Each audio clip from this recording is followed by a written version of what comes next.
Punisher was going to be called the Assassin, but since there's a negative connotation with assassin, Stan Lee suggested the Punisher. His creators never intended him to be a top-tier character by any means and were actually very surprised by his popularity. Although I don't know why, Americans love guns. In the comics, Frank Castle was a Marine. He learned survival from a Native American Marine named Big Hawk. He served in Vietnam on a special ops unit for 2 tours as Francis Castiglione, before changing his name to Frank Castle to enlist a 3rd time, serving a total of 4 years in the Vietnam conflict before taking a job running training missions for Marine commandos in New York. For his service, he was awarded the Medal of Honor and the Presidential Medal of Freedom. In the movie, he's an ex-cop, so he doesn't have all of these awards, but the result is still the same. He kills people. Who killed my family? Your family? Yeah. Who cares?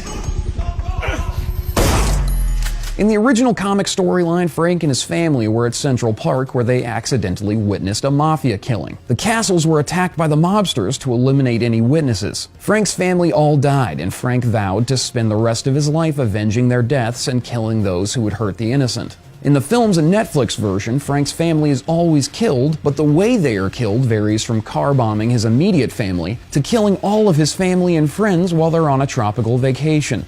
Although Uncle Sailor here kinda deserved it. Honestly, who tries to get away in a sailboat? Those who do evil to others. The killers, the rapists, psychos, sadists. You'll come to know me well. Frank Castle is dead.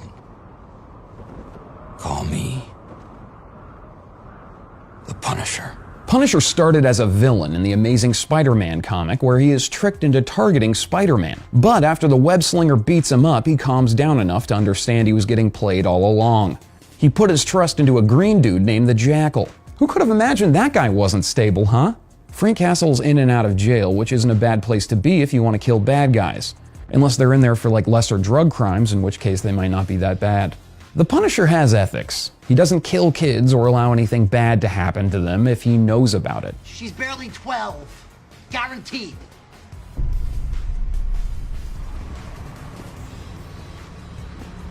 But he has definitely killed women.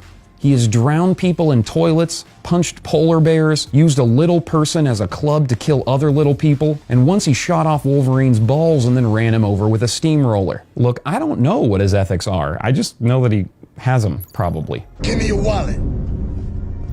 Frank, do you want to die? For the last time, give me your wallet. Punisher has allied with many of the heroes he has fought with over his vicious methods. Spider-Man, Daredevil, and Batman have all been temporary allies and bitter enemies. But Frank can't even stay friends with his sidekicks. David Linus Lieberman, known as Microchip, was Punisher's fat guy with a headset in the van, giving him technical info and recon, as well as providing him with weapons and technology to be used in Frank's fight against the mob. Although he too eventually has problems with Frank's methods and they shoot at each other, just like everyone else. Billy is dead. From now on, you call me Jigsaw. Jigsaw, Bullseye, Norman Osborn, and the Hood, as well as various crime syndicates and families, all make up an ever-shrinking pool of Punisher's enemies, because he keeps killing them. Punisher is different than the usual hero in that he kills most of the other characters in the comic book with him. So villains that aren't established don't really last that long. But after fighting with heroes including Wolverine, Daredevil, and Captain America, as well as villains like Kingpin and Doctor Doom, the Punisher has established himself as an anti-hero that no one wants to mess with. In non-canon storylines, Punisher has killed tons of heroes. He executed Spider-Man, beat Doctor Doom's head in with a hammer, and used nuclear weapons to kill dozens of mutants. These storylines sometimes end with Frank killing himself or dying from his wounds. I wonder how the Netflix franchise is gonna end. Probably something happy. Yep. Frank Castle received as much training as a Navy SEAL as he requested extra training after he finished Marine Sniper School. His skill set includes hand-to-hand combat, field medicine, infiltration techniques, interrogation resistance, and of course, firearms training.